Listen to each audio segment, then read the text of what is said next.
Hello guys! Welcome back to our YouTube channel. So today guys, ating pag-uusapan is ano ba yung mga realidad na struggle when we are new here in Canada or as a newcomers. So today, I would like to share with you about my personal experience and of course, yung ibang mga na kasama ko or mga kaibigan ko na may mga ganito experience so that you can learn from us, diba? It's very important na meron kang idea, at least, magiging ma-smooth yung transition mo or settlement mo as a newcomers. And take note guys, as a newcomers here in Canada, minsan kasi nagiging disappointed tayo. Why? Kasi during your training period sa trabaho, hindi agad na bibigay ng company ang 40 hours. So, at ang iba naman ay talagang saktuhan lang talaga yung pera when they are landed here in Canada. Kasi iniisip nila, pagdating ko naman dyan is may trabaho naman ako. So, these tips na ibibigay ko sa inyo is sana makatulong guys. But before that, I would like to say thank you so much to our new subscribers. Salamat po sa pag-subscribe. And guys, sa mga viewers na hindi pa nakapag-subscribe, please consider to subscribe our YouTube channel, Saminado Family. And hit mo na rin yung notification bell para updated ka sa mga incoming at paparating nating vlog. So, tip number 1 is usapang accommodation. So, it's very important guys na makakuha tayo ng mas mababang halaga or mas murang accommodation. How can we get that? So, syempre, kung ikaw ay solo lang, pwede kang kumuha ng room na maliit lang, diba? Affordable yung price. What else? Hindi ka muna kukuha ng sarili mong apartment kung mag-isa ka naman dyan. Kung family ka naman, pwede ka muna makipag-share dun sa sa accommodation or sa apartment. Pwedeng kung tatlo lang naman kayo, kumuha ka lang ng 1-bedroom apartment.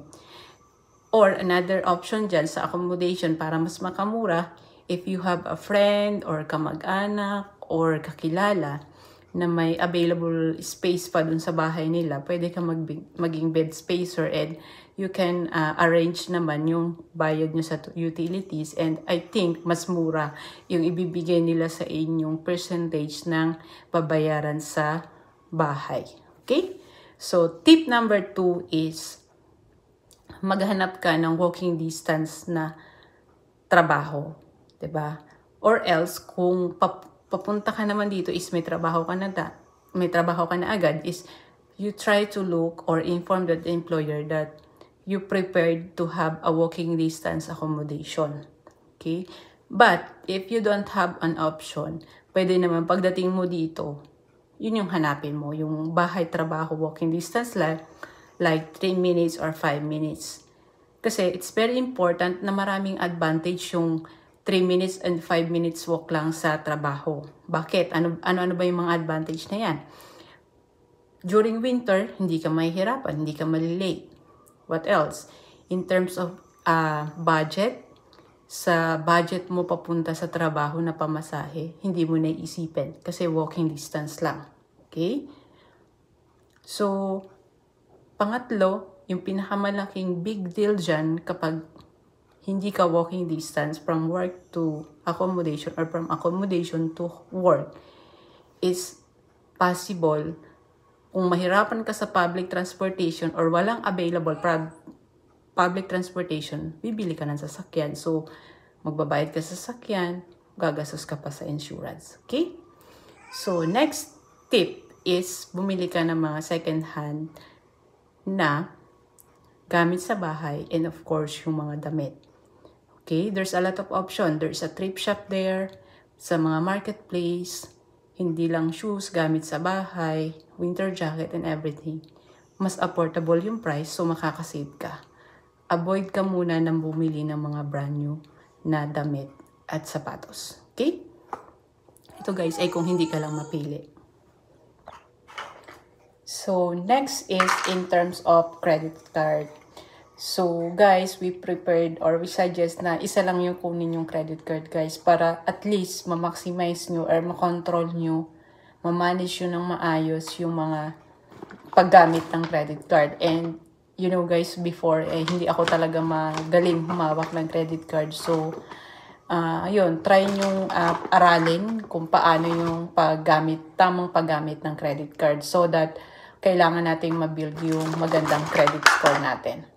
And iwasan natin guys yung kaskas ng kaskas.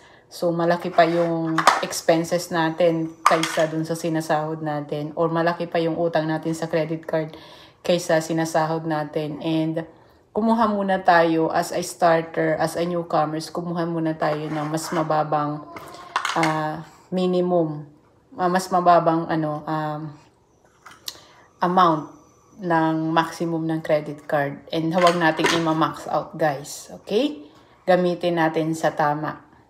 Next is minimize your expenses. So, it means tamang pagbabudget, guys. Yung mga bagay na hindi mo kailangan or mayroon kang ibang option, katulad ng mga sinabi ko kanina, is gawin mo para ma-minimize mo yung mga expenses. Yung mga kailangan lang muna, yun muna yung bilhin natin. Okay? It's very important na mababudget natin ng tama yung mga expenses natin, so that hindi yung saktuhan yung sinasahod natin, or else yung sahod natin is kulang pa dun sa mga gastusin natin. Okay? And I would like to add din dito sa expenses yung pag-upgrade. Kasi minsan iniisip agad natin, gusto kong mag-aral, gusto kong mag-ganito, gusto kong mag-change ng career.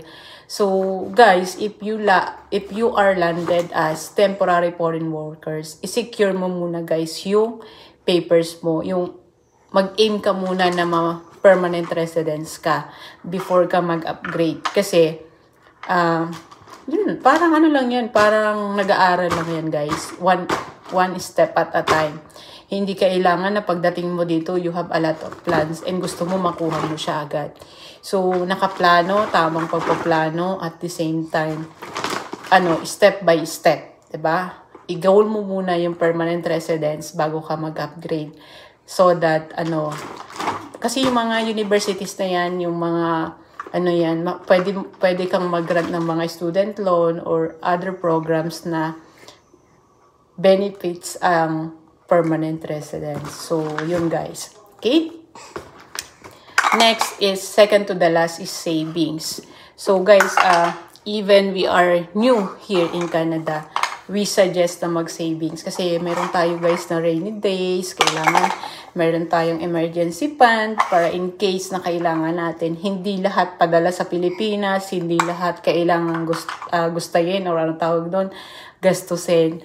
Kasi isipin natin, nasa Canada naman ako, so I don't care, ganyan-ganyan. So, kailangan guys na meron tayong savings. And, ang ginagawa ko as of now, in terms of savings, gumamit kayo ng auto-debit guys. Mag-register kayo ng auto-debit, open kayo ng separate bank or separate savings account, so that mag-auto-debit kayo from your payroll na ginagamit, from your checking account, para nakakaltas doon. Kasi minsan ang nagiging habit natin, ang dami kong gastusin, next time na lang ako mag-savings. Parang nagiging huli ba yung savings natin, nagiging last option na lang natin yung savings.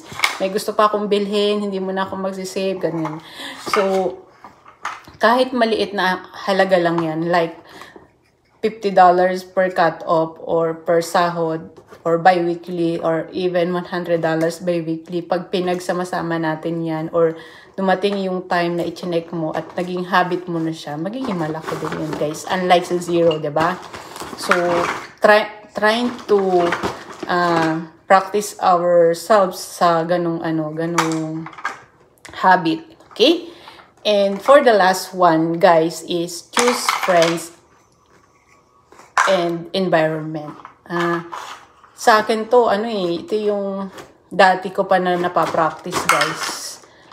Or minsan nasasabi ito ng mga matatanda sa atin, yung mga lolo't lola natin na dalhin mo dito yung kaibigan mo. And through that, your friends, sasabihin agad ng lolo at lolo mo alam ko na yung mararating mo sa buhay. Kasi nga, malakas bang maka-influensya? Parang ganun yung ibig sabihin ng mga lolo't lolo natin. So, in a way, which is real din, na totoo nga na, based on my experience guys ha, totoo nga na, syempre, pag mga goal-driven yung mga taong nakapaligid sa iyo, yung nandun ka sa environment na yun, hindi mga toxic yung mga tao na nandun sa environment mo, magiging goal-driven ka rin, diba? Parang, kung sa kamatis yan hawag mong sasamahan ng tanggalin mo yung mga nabubulok kasi lahat sila mahawa. It's something like that, diba? So, yun lang guys, and thank you so much and for your time to learn, to listen, and to watch dito sa mga videos na ina-upload namin sa aming munting YouTube channel. So, that's all for today guys, and I hope to learn something about this topic for today. Don't forget to subscribe and hit notification bell para updated ka sa mga incoming vlogs namin. Bye for now. Thank you for watching everyone. I know you got all dressed up for the club.